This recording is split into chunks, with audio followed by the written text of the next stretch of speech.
नमस्कार, आपको लाइव तस्वीरें दिखा रहे हैं चैनल के माध्यम से। एक नई अपडेट के साथ आप लोगों के बीच में लाइव जुड़ चुके हैं। आपको बता दें कि 4 अगस्त को chief post master general Haryana परिमंडल कार्यालय पर 10 बजे से 1 बजे तक देंगे धरना।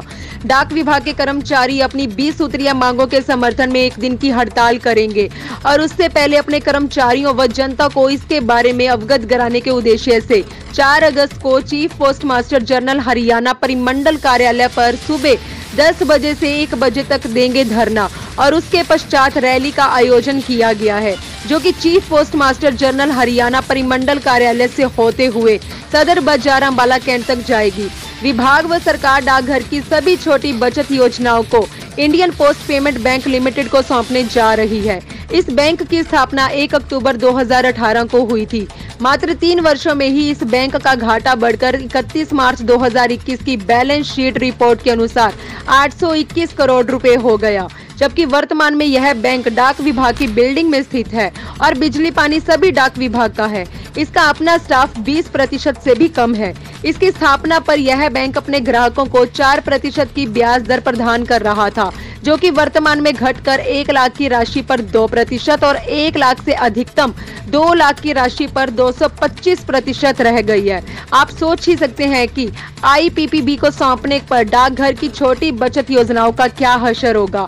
वर्तमान में छोटी बचत योजनाओं के देश भर से लगभग 30 करोड़ ग्राहक व लगभग जनता का 10 करोड़ रुपया इन स्कीमों में जमा है। यह सब डाक विभाग की साख के कारण संभव हुआ है। जमा राशि का अधिकतम हिस्सा ग्रामीण क्षेत्रों से आता है, क्योंकि 1,57,000 डाकघरों में से 1,30,000 डाकघर ग्रामीण क्षेत्रों में है। डाक विभाग अपनी बचत योजना पर ब्याज दर 4% बिना किसी अधिकतम राशि की सीमा के प्रदान कर रहा है। इसके अतिरिक्त इंडियन पोस्ट पेमेंट बैंक ने अपनी सभी सुविधाओं पर अतिरिक्त सर्विस चार्ज लगा रखा है। बैंक दिवालिया होने पर प्रति ग्राहक अधिकतम 5 लाख की RBI नियमों के अनुसार अदा करेगा, जबकि डाक विभाग में ऐसा कुछ भी नहीं है। है वो किस तरीके से जितने भी सरकारी दायरे हैं वो कहीं ना कहीं उनको कॉर्पोरेटाइज प्राइवेटाइज करने की तरफ आगे बढ़ी हुई है। इसी क्रम को आगे बढ़ाते हुए सरकार ने डाक विभाग जो देश आज़ादी से लेके मोर देन 100 ईयर से ऊपर काम कर रहा है, और इसमें जो हमारी समाज सेवी की स्कीमें हैं, जो RD, SB, PD, उन सबको जो हमारा रिसेंटली 2018 में 1 अक्टूबर 2018 में Indian post payment bank limited एक सरकार द्वारा खोला गया था, उसमें जो है POSB की स्कीम जो है ट्रांसफर करने जा रही है। उस बैंक का इतिहास क्या है, वो 2018 में बैंक का इनॉग्रेट हुआ था और 3 साल की जो बैलेंस शीट उसकी जारी हुई 2021 की, उसमें जो है वो बैंक 821 करोड़ रुपए घाटे में है। और उस बैंक की तो जो बिल्डिंग मिली हुई है, पानी, बिजली, जो सब सुविधाएं हैं वो डाक विभाग द्वारा वहन की जाती हैं। सिर्फ उनके पास स्टाफ जो है अपना 20% है। जब सारी सुविधाएं डाक विभाग से प्राप्त करने के बाद वो अपने आप को सर्वाइव नहीं कर पा रहा, तो आज सरकार एक डिसीजन लेने जा रही है 15 अगस्त को कि जितनी भी पोस्ट ऑफिस की सेविंग स्कीम्स हैं वो सारी जो है IPPB में ट्रांसफर कर दी जाएगी। वर्तमान में जो पोस्ट ऑफिस सेविंग स्कीम के टोटल थ्रू आउट इंडिया उसके जो है 29 करोड़ से ऊपर 30 करोड़ के करीब जो है डिपॉजिटर्स हैं, नागरिक उससे जुड़े हुए हैं, और जिसमें जो है लगभग उन्हीं नागरिकों का 10 लाख करोड़ से ऊपर जो है डाक विभाग में उनका पैसा जमा हुआ पड़ा है।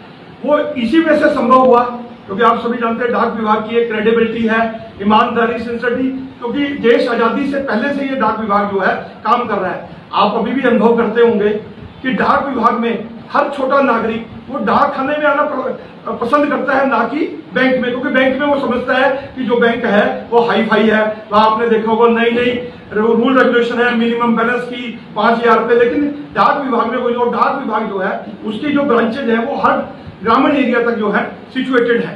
तो वर्तमान में जो IPPB बैंक है उसने जो जब शुरू हुआ था तो 4% जो है ब्याज दर देने की शुरुआत की थी, लेकिन आज उसकी स्थिति यह है कि जुलाई का जो 2022 का जो उसने इंटरेस्ट रेट डिक्लेयर किया, उसकी जो लिमिट है 2 लाख से ऊपर आप जमा नहीं कर सकते। 1 लाख रुपए तक की जो डिपॉजिट रहेगी उस पर 2%, और 1 लाख से 2 लाख रुपए के ऊपर रहेगी उसके ऊपर 2.25% मिलेगा।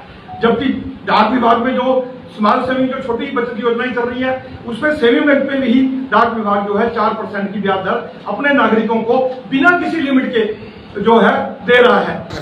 क्या उद्देश्य है इसका, क्या मांग? आज की पत्रकार वार्ता का उद्देश्य ये था, डाक विभाग जो है अपनी छोटी बचत योजनाएं, स्मॉल सेविंग स्कीम, उनको IPPB Indian post payment bank limited में ट्रांसफ़र करने जा रहा है। तो आज जो है वर्तमान में हमारे 30 करोड़ के देश भर में अकाउंट है, 10 लाख हज़ार करोड़ से ऊपर इन सेविंग स्कीम में पैसा लगा हुआ है। और IPPB जो बैंक है वो ऑलरेडी 3 वर्षों के बाद 821 करोड़ रुपए घाटे में है। इन सब बातों को लेके न केवल ये कर्मचारियों के हित में है और आम नागरिकों को भी कहीं ना कहीं इससे नुकसान होगा। इसको लेकर दोनों फेडरेशनों ने 10 तारीख को एक दिन की सांकेतिक हड़ताल करने का निर्णय लिया है और हमने 4 तारीख को जो है इसको मद्देनजर रखते हुए circle level chief post master general कार्यालय के ऊपर धरना देंगे और 1 बजे वहाँ से रैली लेकर सदर बाजार पोस्ट ऑफिस तक जाएंगे। ये हमारा कार्यक्रम है। किसी कारणवश अगर मांगे नहीं मानी जाती फिर क्या? यदि सरकार हमारी मांगों के प्रति जागरूक नहीं होती, कोई पॉजिटिव रवैया नहीं दिखा सकती, तो हमारा सेंट्रल हेडक्वार्टर बैठ के रिव्यू करेगा और हो सकता है आने वाले समय में इनडेफिनिट हड़ताल पे भी हमें जाना पड़ेगा।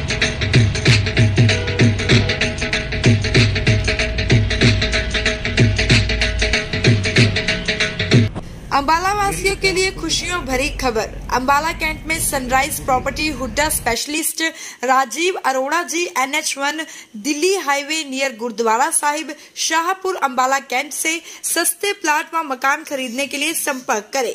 हम आपकी सेवा में तत्पर हाजिर हैं। अधिक जानकारी के लिए हमारे दिए गए नंबरों पर संपर्क करें।